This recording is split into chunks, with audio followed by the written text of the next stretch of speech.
This was more like it. I enjoyed this third episode a lot more than the last one. It kind of felt like two episodes. Like the first half was wrapping up the conflict from the first two episodes. The second half was building us up towards the next arc, and I liked that. You know, it felt like a nice bridge between the action before and what is to come. I didn't mention this in the last video, but I like Diablomon's new design, or if that is supposed to be Diablomon, or maybe it's some similar Digimon, not exactly the same, but either way, I like the design of the opponent that Omegamon faces. It's very reminiscent of the D-Reaper in Tamers. I'm not sure I said that, but with all the cables coming out of it, it looks like the Cable Reaper in Tamers. And I like the cable imagery a lot. It kind of straddles the line between organic and digital, because cables look like vines, and there even is that one cable that, is in the foreground that looks more like a vine, and they're both things that spread and cover, and they can, be, infestations, and it's such appropriate imagery for a virus-type Digimon that's doing what this Digimon is doing, and I really liked that. I'm still bothered by the appearance of Omegamon. Lilac commented on my last video and said it really well. Omegamon did not feel earned, and that is exactly what I was feeling. In the original series, Digivolution was something that was earned. And every time an evolution happened, we learned something about, the humans or the Digimon, or they deepened their bond somehow. And so, going from Champion to Ultimate to Mega, and even Jogressing, it all, came with some kind of major development. This time it just sort of happened. And we don't learn anything new about the characters because of it. And the other thing that really bothered me that I didn't, realize last episode, but Omegamon has War Greymon and Metal Garurumon's designs built into its designs. Its hands are War Greymon and Metal Garurumon's helmets. And we haven't even seen those two yet in this series. So yeah, it kind of bothers me. I get that, they're doing War Game, and you have to have Omegamon, because Omegamon was there, but it doesn't feel earned. It feels like, it's just in there for nostalgia points and no other reason. Someone else commented, I can't remember who it was. I'm so sorry, I'll put it on screen, but that Omegamon feels more like the White Knight of this series. And, points out that, Omegamon's even in the opening, so it's not a surprise to see him so soon. And I absolutely get that. I also think it's interesting that you use the phrase White Knight, because Omegamon is one of the Royal Knights, along with Gallantmon, and I can't remember the others right now, but I don't know of an anime where that has, been a story point, and of the ones that I've seen, it hasn't really been, they haven't really done anything with the knights, so I wonder if maybe they'll do something with them in this, and that's yet another connection to Tamers, because Gallantmon was Guillomon's biomerged form, and he's one of the knights, so we'll see what happens there. Omegamon, yeah, he looks awesome. There was one shot of him though that I just laughed at, because it's like straight on, and his eyes are kind of closer together in this design, or they look closer together than they were in War Game. And looking at him straight on, he just looks so cute. It was like an ooh face. I was like, that looks so weird for such a badass Digimon like Omegamon. Oh man, that was another scene that made me laugh. I liked the body horror of all the eyes showing up all around the wall when, the virus Digimon attaches himself to the wall and kind of spreads, and then all these eyes open up. I was like, ooh, that's a cool visual. But then we've got Taichi and Yamato sitting on Omegamon's shoulders, and they don't react at all, or they barely react. They just kind of look around like, huh, all right.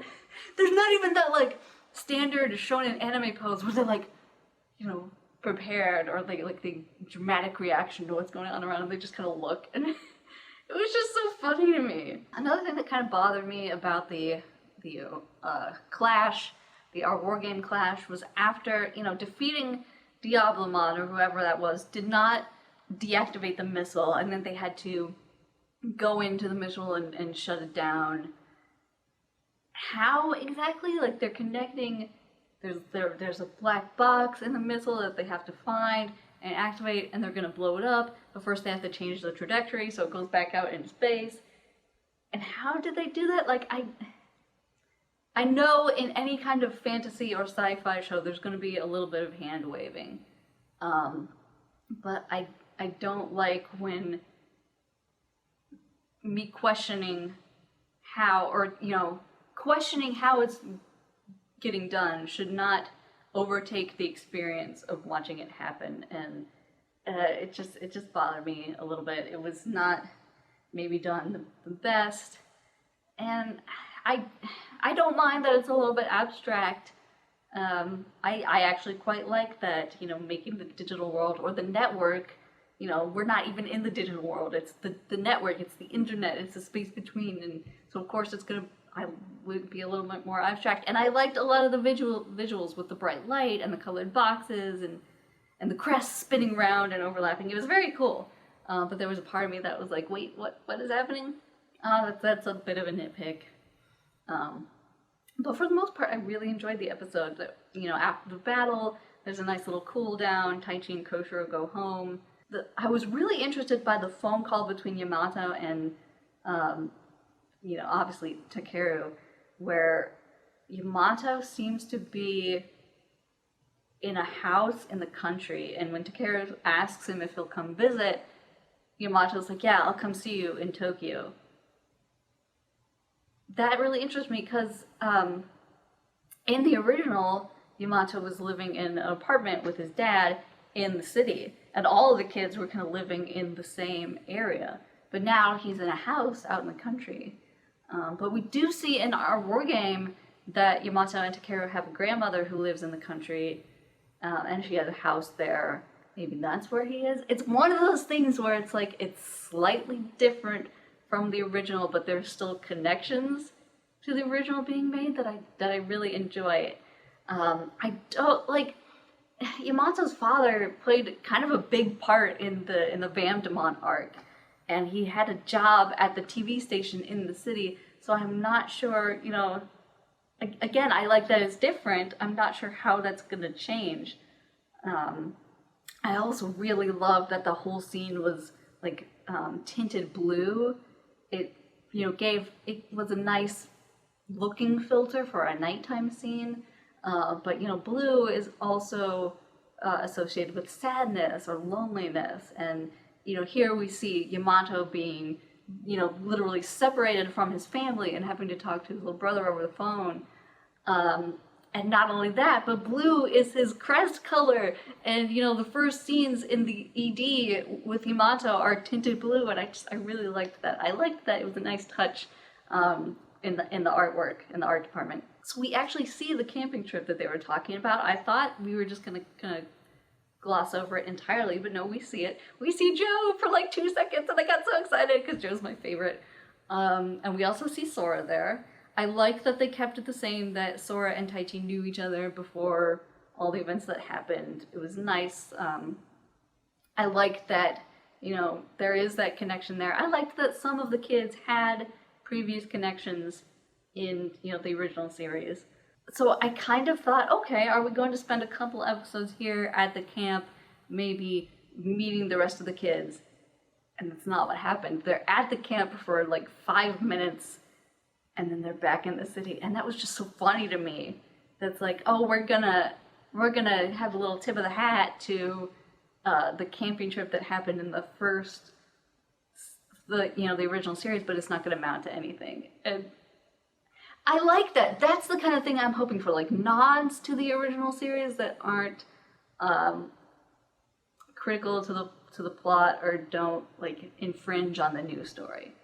And I like that Taichi and Koshiro are actually talking about what happened to them and speculating about why it happened. And you can almost see like they're sticking so close to each other because they have this bond that none of the other kids have, and they probably spent most of the camp together.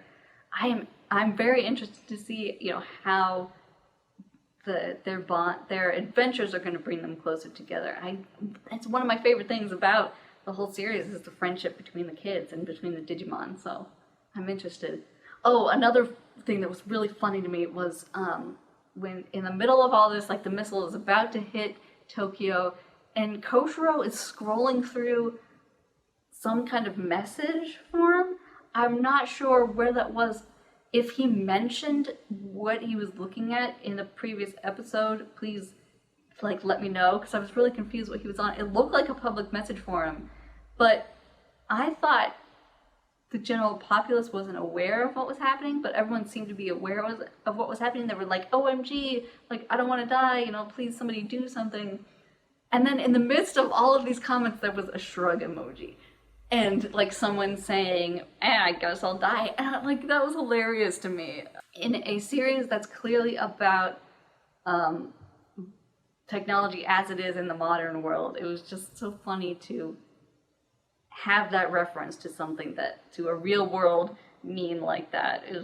I liked it. I liked it a lot. We get another hint that Hikari knows more than she's letting on to when the missile explodes and she's just like looking into the sky with a smile on her face, and their mother says, you know, what is it? And she's like, oh, it's nothing. And then, you know, they get home and she thanks Taichi, and Taichi's like, what? I would love to see Hikari's connection to the digital world be developed a little bit more. It's really interesting. And like I've said before, I have this theory that she was not entirely human because of, you know, the way homeostasis takes her over. And I would love to see that, you know, even if the theory isn't correct, I'd love to see it explored more. So at the very end of the episode, Taichi, Koshiro, and Sora get sucked into the digital world. Not the network, not the internet, the actual digital world. And I'm so excited that, you know, we're there already in the 3rd episode. I'm glad that it wasn't like, you know, built up over time, and, you know, we're getting right into it now. And this feels like, okay, now we're really going to get into the original story. War Game was kind of, you know, a little nostalgia trip, but it is setting up, like, they're asking themselves, like, why was the missile targeting Tokyo? And then Taichi says, well, maybe they were trying to get rid of us because we were in their way. And Koshiro says, well, if that's the case, then what was their original plan? And I like that. I like that they're questioning what's happening, and that makes me confident, a little more confident that the writers, you know, War Game, it was a nostalgia trip, but it is going to be important later on, and I liked that. Very good. But we get to the digital world, and it is gorgeous. It's just like so bright and vibrant, and you've got the lake with the shimmering water, and the light bouncing off of it looks like pixels. The digital world in the original series, I liked that it had a very distinct style from the real world or the human world. The human world looked pretty standard for animation, you know, with the way it was drawn. But the digital world were these really lovely, almost minimalist in places, watercolor landscapes. And they have these kind of like black specks peppered throughout that people have speculated is meant to be a representation of data or like the, you know, particles that exist in the digital world. And I always liked that idea, and I liked the look of the digital world, and I liked those, you know, those black spots. But if that is meant to represent data, you know, now we've got the, you know, the new series with the bigger budget. Now we can show that data actually moving and, you know, like pixels on a screen. And there's like, even in the foreground in the grassy areas, there's little squares of pixels of data that are like flickering softly. And it makes it feel like, yes, we're seeing like landscapes that are very similar to the real world, in that we've got lakes and grass and mountains, but they definitely are, this is definitely a digital world. It looks like a digital world, and I like that touch a lot. The other thing I really liked was, Taichi materializes by the lake, and then a giant Digimon pops his head out of the water and then goes back underneath, and there's a giant Digimon in the foreground just walking along, and we've got these flying Digimon take off. And it's just like, they have nothing to do with the story, but they're just there. It's just Digimon living in this world. Agumon says, this is our home. And the addition of all these Digimon in the background make it feel more inhabited, make it feel more lived in. We didn't really come across in the original series many wild Digimon that were just kind of there, that didn't relate to the plot in some way. Like, we saw villages, like the Yokomon village, and the Pakumon village? The little gray ones, the bunnies. But, we spent time with them, and they were integral to the story, and so I like that, kind of just seeing Digimon in the background. I liked it a lot. Oh man, I'm just now remembering though, that like there were seagulls and fish in the digital world in the first series, and the fish was what they ate. Like, these aren't Digimon, they're just fish, kind of similar to like early Pokemon when they just had fish and dogs before everything was a Pokemon. So I'm wondering what they'll do there. I'm wondering if they'll need to eat.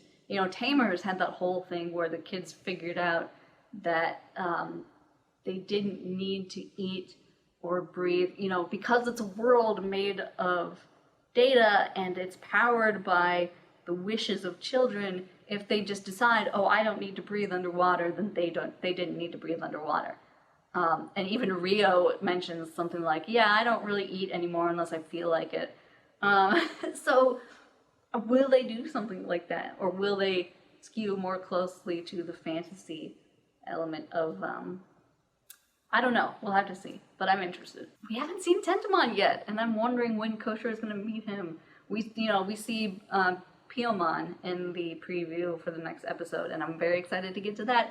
Sora was one of the least developed characters in the original series, so I would love to see her developed more in this new reboot.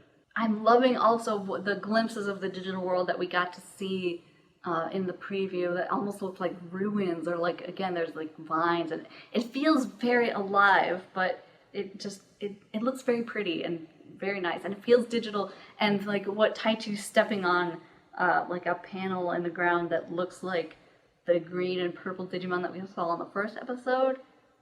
So that's interesting too, and what, like, where are they going to go with that? I'm very interested, and according to the title, we're going to see Birdramon in the next episode, which is great. I can't wait. One thing I did feel like is that, the original adventure series kind of started with one episode each introducing all the kids and what their personalities were like and what their Digimon were like and the bond between them. And it looks like this new one may be doing a similar thing, but that more than one character gets to shine, and which I like, which I quite enjoy.